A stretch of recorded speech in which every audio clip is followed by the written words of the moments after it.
यहाँ जो हम लोग गिनती की पुस्तक 24 अध्याय में देख रहे हैं, जो आशीर्वाद की बात आ रही है, शुरू से मुझे इसको पढ़ रहे हैं। लिखा है तब बालाक का कोप, बालाक राजा है और राजा ये इजराइलियों का विरोधी है। इजराइली बहुत बढ़ गए हैं। अब ये सोच रहा है इनसे मैं लड़ूंगा, जीत नहीं पाऊंगा। इसने दिमाग लगाया कि फिर लड़ाई झगड़े से कोई फायदा नहीं है। अब ऐसा करता हूँ, बिलाम प्रॉफिट है, बिलाम परमेश्वर का सेवक है और मैं उसको रिश्वत दूंगा, उसकी दावत करूंगा, उसको बहुत सारा सोना चांदी पैसा भर करके दूंगा और वो मेरे लिए काम करेगा। इसके पास वो दूत भेजता, बोलता तो ऐसा ऐसा तेरे लिए इतना सोना चांदी भेजा गया है और तेरे को ये करना है कि तुझे हमारे लिए इजराइलियों को श्राप देना है। ओके, तब ये जो हम लोग इसमें 9 में पढ़ रहे हैं, जो कोई तुझे आशीर्वाद दे वह आशीष पाए और जो कोई तुझे श्राप दे वह आशीष श्राप दे वो श्रापित हो जाए। अब 10 में लिखा है तब बालाक का कोप बिलाम पर भड़क गया। मैं तो सोच रहा था तू प्रॉफिट है और तू उनको श्राप देगा और मैं जीत जाऊंगा, लेकिन 3 बार मैंने तेरी बात को माना, तीनों बार उससे बलियां चढ़वाता है, 3 बार बलि चढ़वाता है और उसको भर भर के वो पैसा भी देता है। अब यहाँ इसने क्या किया, ये 3 बार मैंने कहा था तू आशीष दे मत दे, उनको श्राप दे, लेकिन तेरे मुंह से आशीष ही निकलती है। अब यहाँ 17 में लिखा है बिलाम ने बालाक से कहा, जो दूत तूने मेरे पास भेजे थे क्या मैंने उनसे भी ना कहा था कि चाहे बालाक अपने घर को सोने चांदी से भरकर मुझे दे, तो भी मैं यहोवा की आज्ञा को तोड़कर अपने मन से ना तो भला कर सकता हूँ और ना ही बुरा। जो कुछ यहोवा कहेगा वही मैं करूंगा। आमीन। कई जगह आप देखिएगा स्टेशन पे वो फोटो लगे रहते हैं, बाबा बंगाली, सलीम खान, अनिल शर्मा, बहुत सारी तरह के लगे रहते हैं और उसमें लिखा होता है कि 3 घंटे में अपने विरोधियों को, अपने दुश्मन को तड़पता हुआ देखे, फोन करते ही समाधान।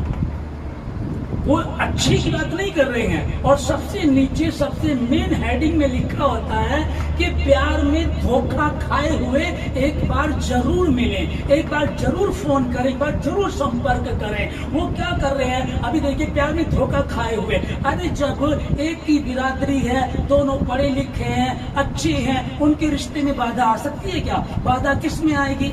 लड़का अनपढ़ है, लड़की पढ़ी लिखी है, लड़का आवारा है, लड़की अच्छी है, या लड़की अच्छी नहीं है, लड़का अच्छा है, वही तो बाधाएं आती हैं। या बेफिजूल के जो रिश्ते बनाना चाहते हैं उसमें आएगी। अब ये उन रिश्तों कह रहे हम बनवा देंगे। स्टेशन पे, ट्रेन में लिखा होता बहुत ज्यादा, पंजाब में आप जाएंगे तो बहुत ही ज्यादा होता, स्टेशन पे, बस स्टैंड पे बहुत ज्यादा।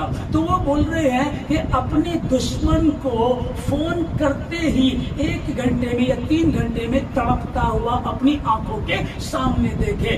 वो गलत कर सकते हैं, गलत करते हैं, गलत होता भी है, लेकिन परमेश्वर का वचन सिर्फ एक बात बता रहा है, अपने पड़ोस से प्रेम रखना है, सिर्फ आशीष देनी है और आशीष ही देनी है। और यहाँ जब अब्राहम के लिए कहा गया आशीष देगा जो तुझे, मैं उसे आशीष दूंगा, और जो तुझे श्राप देगा वो अपने आप ही श्रापित हो जाएगा। यहाँ हमारा रोल नहीं है कि हम कहें उसका नाल आइए हमारे बच्चे की फ्रॉक उठा ली, इस पे किसी ने खून लगा दिया, हमारे बच्चे के बाल यहाँ से कटे हुए हैं, ये बाहर खेल रही थी, किसी ने इसके बाल काट लिए और उसका नाश हो जा, उसका बेड़ा गर्क हो जा। हमको ये सब करने की जरूरत नहीं है। हम तो परमेश्वर के वचन को आदर दें। प्रभु तू मेरा परमेश्वर, मैं तेरा बच्चा हूँ प्रभु राजा, और तूने अब्राहम से कहा था तो मेरी बात को मानकर चला, मैं तुझे आशीष और आशीष को हम देखते हैं।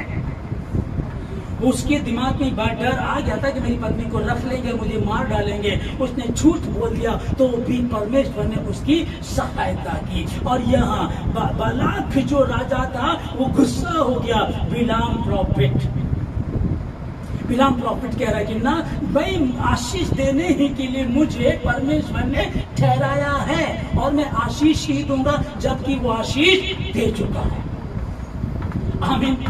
यहाँ हम लोग ये 4थी पुस्तक में है, हम लोग यहाँ ये 4थी पुस्तक है। पहली पुस्तक में ही 12 अध्याय में ही परमेश्वर ने अब्राहम को आशीष दे दी थी। अब वो आशीष रखी हुई है, लेकिन किसके लिए? जो आज्ञा को मानेंगे। उन्हीं के लिए, दूसरे के लिए नहीं है। आप क्रिश्चियन तो हैं, मसीह तो हैं, चर्च भी जा रहे हैं, दशमांश भी दे रहे हैं, भेंटे भी देते हैं, अच्छे चल रहे हैं, लेकिन कहीं ना कहीं हम गड़बड़ी कर सकते हैं।